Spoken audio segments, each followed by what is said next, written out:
सहजयामो आदिवासी जंगल रखवाला रे।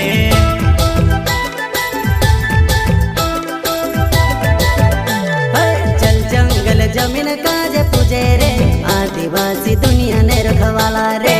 बाप देव खतरी काज पूजे रे आदिवासी सबसे निराला रे।